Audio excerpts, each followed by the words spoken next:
While presenting online uses some of the same skills as presenting in person, there are some challenges that can arise. In this video, we'll go over how to present a presentation online, including how to prepare for the presentation, how to start the meeting, tips for screen sharing, and how to give a successful online presentation. Preparing for the presentation. Just as you would for an in-person presentation, you need to practice your presentation before the actual meeting day. Practice running through your presentation using the meeting software you're going to use so that you're comfortable using the presentation software and the meeting software on the day of your presentation. You could use tools like Zoom, Google Meet, or Skype. Ensure all your software is updated and working correctly to avoid any technical issues on the day of your presentation. Make sure to time your presentation so you know you're staying within the time guidelines. Keep in mind that some things take a little longer in an online setting. For example, during questions, you'll need to wait for your audience to unmute their mics before speaking. Come to your presentation looking professional. Just because the presentation is online does not mean you should dress differently than you would for a face-to-face presentation.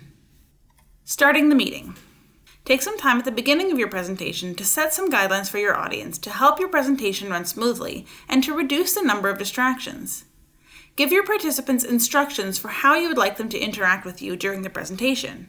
Do you want your audience to wait until the end of the presentation to ask questions, or can they ask questions throughout the presentation? Ask participants to mute their mics to avoid any noisy interruptions. If you are the host of a meeting in Zoom, you have the ability to mute participants who have forgotten to mute themselves. Just hover over their image and click Mute.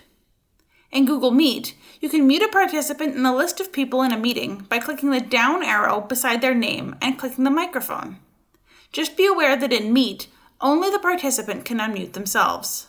When people do ask questions, how are you going to avoid everyone talking over one another? There are two useful tools in Zoom to help with this: the Raise Hand feature and the Chat tool. Decide which tool you're going to use and give your audience instructions on how to use the tool. Google Meet and Skype both also have a chat feature, which you can use if you decide to receive questions that way. If you instruct users to use the chat for questions, make sure you monitor the chat. Sharing your screen. When you present online, you'll be sharing your computer screen with others in the meeting. Use these tips to ensure you can do this step quickly. Have your presentation already open and on the slide you're going to start on before the meeting begins.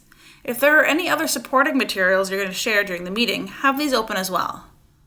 Close all other applications that you do not want to share with meeting participants so you don't accidentally share any private information.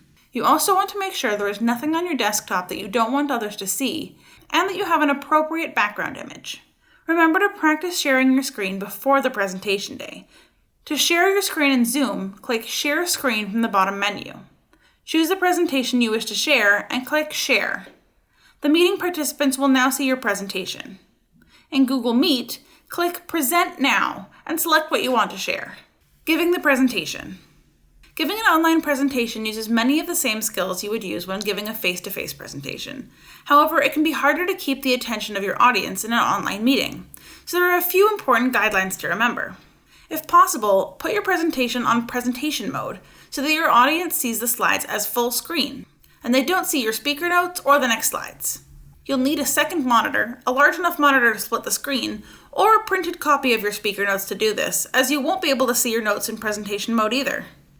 When presenting online, it may be tempting to read your slides or read a prepared script. You want to avoid reading, as your presentation will be less engaging. When you share your screen, remember your video will still be visible to your audience, so you still need to be aware of what you're doing. To keep the audience engaged, try to look at your webcam and avoid looking down at notes or another screen. If you're using Zoom, you can use the Annotation Tools if you want to emphasize or add something in your slides. There are similar tools in PowerPoint that you can use if you're using Skype or Google Meet. When you share your screen, your audience can see your mouse and anything you do on screen, so be careful you're not being distracting by moving your mouse around. When you've concluded the presentation, make sure you stop sharing so that you don't accidentally share anything with your audience that you don't want to share. For more information on presentation skills, you can visit the Presentation Skills module.